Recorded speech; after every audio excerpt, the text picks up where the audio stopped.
Salam Kamir, kekaguman ilahi mengarah pada iman dan rahmat. Saudara-saudari yang terkasih, saya mempunyai sapu tangan ya. Dulu saya waktu kecil, kalau saya demam, sakit, kemudian dikompres, sapu tangan ini dikasih di air, kemudian ditempelkan di dahi. Karena panasnya tinggi, maka kadang sudah meracau ngomong sendiri. Sambil matanya terpejam, ngomong ke sana kemari. Atau kalau tidur itu menjadi lebih nyaman.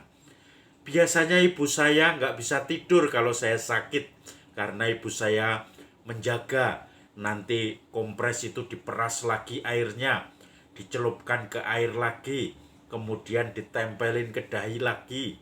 Bahkan kadang-kadang dikasih daun sirih. Kalau daun sirih kemudian dikasih air sedikit, kemudian ditempel di sini untuk menurunkan panas katanya. Saya tidak tahu bagaimana cara kerjanya, tetapi juga daun sirih itu antibiotik untuk membersihkan segala macam penyakit. Saya tidak tahu. Saya ikut saja orang tua. Tapi dengan obat nanti juga semakin baik.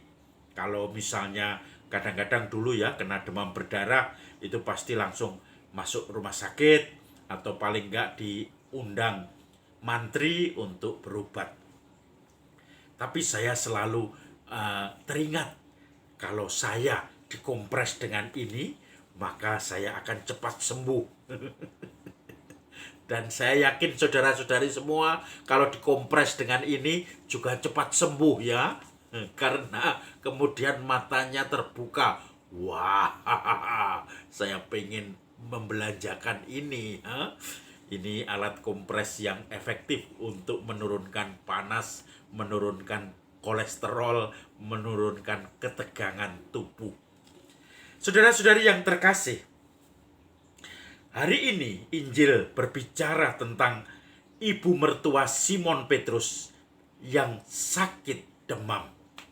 Maka kemudian Yesus berbondong-bondong dengan para muridnya, Yakobus dan Yohanes, untuk menengok ibu mertua Simon Petrus ini. Kemudian ibu mertua Simon Petrus disembuhkan. Apa yang terjadi setelah disembuhkan? Setelah merasakan rahmat Tuhan itu, ibu mertua Simon Petrus langsung melayani Tuhan. Langsung berbuat untuk menjadi konsekuensi dari penyembuhan itu. Mengikuti Tuhan. Mencoba memakai dirinya sebagai pelayan Tuhan. Sebagai alat yang menghadirkan Tuhan itu sendiri. Dan juga tentu saja melayani dalam arti sungguh-sungguh melayani Yesus pada waktu itu. Saudara-saudari yang terkasih, saya menemukan banyak orang yang ketika mempunyai masalah, kemudian masalahnya selesai, maka dia merasakan Tuhan yang bekerja. Ada seorang ibu itu sakit parah. Dia tidak ada harapan untuk sembuh pada waktu itu. Kalaupun ada harapan, kecil sekali. Kemudian ada beberapa teman yang mengunjungi dia. Ada romo yang mendoakan dia. Kemudian setelah itu dia merasakan, kok doa romo ini semakin baik, semakin membuat saya menjadi lebih enak. Sakit saya disembuhkan Tuhan. Dengan perantaraan romo dan teman-temannya ini mendoakannya. Dia sudah lama Katolik tetapi tidak terlalu aktif. Tetapi kemudian ketika dia sudah berangsur-angsur mulai sembuh membaik, bahkan dokternya pun heran, ibu kok cepat sekali sembuhnya dan tidak menyangka kesembuhannya bisa seperti ini. Maka kemudian ibu itu mulai merasakan Tuhan yang berkarya, tangan Tuhan yang menyembuhkan sakitnya. Dan dia mulai aktif ke gereja, mulai aktif dengan pelayanan, mulai aktif dengan melayani Yesus lewat orang-orang yang ditujukan, yang diberikan Yesus kepadanya.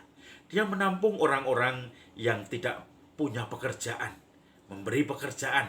karena dia juga punya usaha. Dia juga membantu beberapa orang yang kesulitan-kesulitan. Dia juga merasakan ini Tuhan yang berkarya. Maka sekarang saya juga harus melayani Tuhan lewat orang-orang yang dikirimkan Tuhan kepada saya, yaitu orang-orang di sekitar saya. Itu yang dikatakan.